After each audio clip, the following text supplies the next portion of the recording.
Hey guys, Nishquick here. I recently finished a game from my backlog that I've been itching to play ever since I bought it.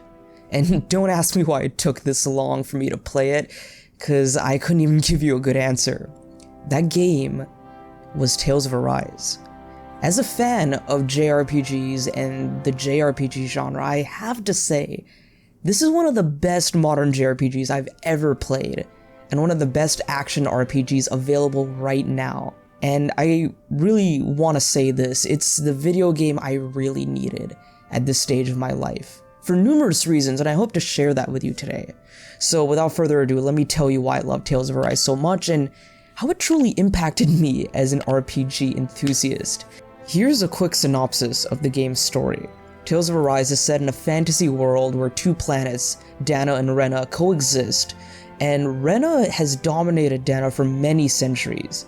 The story follows Alphen, a Danan slave with no memories of his past, and Shion, a Renan burdened by a mysterious curse, and together they embark on a journey to liberate Dana from Renan oppression and uncover the dark secrets of their respective worlds. They're also joined by other companions and friends, each with their own motives and goals. So I won't really delve too deeply into the story details, but I really gotta say the narrative was highly engaging. Like any other JRPG, it kinda takes a little bit of time for the story to get going and find its footing, but once it does, it's really smooth. It's smooth sailing from then on. And the world building is so rich and in-depth, with each nation being distinctly different from the others, really setting them apart from one another. And the game is divided into different arcs concerning the nations of Dana and their liberation from the tyrannical lords who rule over them from Rena. Though it can be predictable at times, there are plenty of twists and turns in the narrative and lore that kept me on my toes. And even early on in the story, there were many moments when I expected your typical JRPG or anime plot tropes, but was pleasantly surprised by what ended up happening. Or in some instances, where I did not even guess what was going to happen and I was blown away altogether. However, I believe the most impactful aspect of this story for me was the characters. And I discussed this with a few friends of mine and realized just how much I resonate with character-driven stories as opposed to plot-driven ones. And what I mean to say is that if the RPG I'm playing doesn't have a strong cast of characters, I won't be as invested in it. Some of you might agree with me, especially if you watch some of my videos on my favorite video game characters, and some of you may not, but that's just my personal preference. Shion and Alphen share an amazingly touching and gripping relationship. Shion in particular stood out to me. Before I even started the game, a few of my friends would often compare her to Mithra and would say, "Oh, Nishquick, you like Mithra. You like Shion as well." And yes, I do see the similarities. But I think Shion's best qualities come from her gradually opening up to the rest of the party. Her willingness to seek help and opening up about her past revealed an emotional depth to her character that I didn't even expect to see. Though she can still be seen as the typical tsundere archetype, her soft, sweet, and comforting side comes out at times you don't really expect, and really brings out the best of her personality. No spoilers, but near the end of the game, I really felt attached to her character and felt like she really had come a long way in her development along with the other characters. And of course, Alphen is also very endearing and a lovable protagonist. At first he seemed somewhat typical, but I grew to genuinely care about him and his motives throughout the quest. The rest of the supporting cast is also amazing and a perfect example of how characters in RPGs can really grow on you as the game continues. And a standout example of that transformation is Rinwell, whom some friends and I initially detested.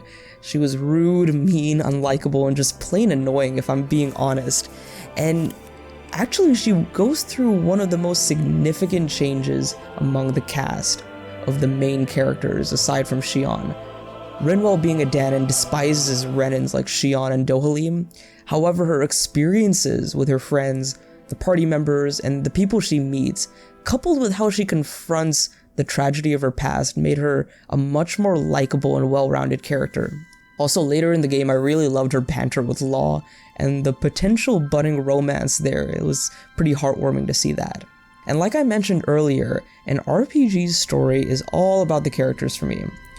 While the lore, plot, and world building draw me in, the characters keep me engaged, and that's precisely what Tales of Arise did. So why do I say that this game is precisely what I needed at this point in my life? Well, let me explain. This year has been an exceptional one for me in gaming, particularly in the realm of JRPGs. And I find that I connect most with games that exude feelings of hope, optimism, and vibrancy. Vibrancy is a very broad term, but I think it best describes the kind of experience Tales of Arise is. It's a colorful and beautiful game in its environments, characters, and powerful moments. Its characters are richly developed with history, personality, motivations, feelings, goals, and pain. The gameplay, which I haven't even touched on yet, is vast and complex, offering numerous ways to experience this adventure. It's just a vast and vibrant game, and these are the kinds of games that truly resonate with me these days. The most memorable narrative experiences I've had in recent video games embody all these elements: a vibrant world, engaging and endearing characters, and gameplay that keeps me hooked for hours on end. And you might say, Nishquick, don't most games have all these features? Aren't most RPGs like this? Well, while that might be true, that optimistic feeling of adventure isn't as common in many games anymore. And that's another point I'd like to address. This game filled me with hope. This year has had its ups and downs, and whenever I sit down to play a game, I just want to feel optimism emanating from the characters, the world, the story. I want to feel a sense of accomplishment in battles, and a rush of excitement and adrenaline when I pull off some crazy finishers or take down some colossal bosses. I experience this feeling in a few games, whether it's classic Legend of Zelda games, an entry in the Xenoblade Chronicles series, a game like Kingdom Hearts or Final Fantasy, but it had been a while since I felt this way about a game. A game that made me simply feel good. I can't quite put it into words.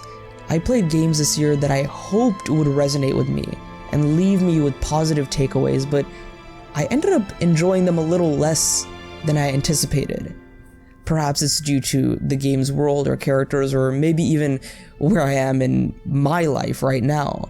As I mentioned before, when I sit down to play a game, I just want to emerge from the experience with a sense of hope and optimism and positivity.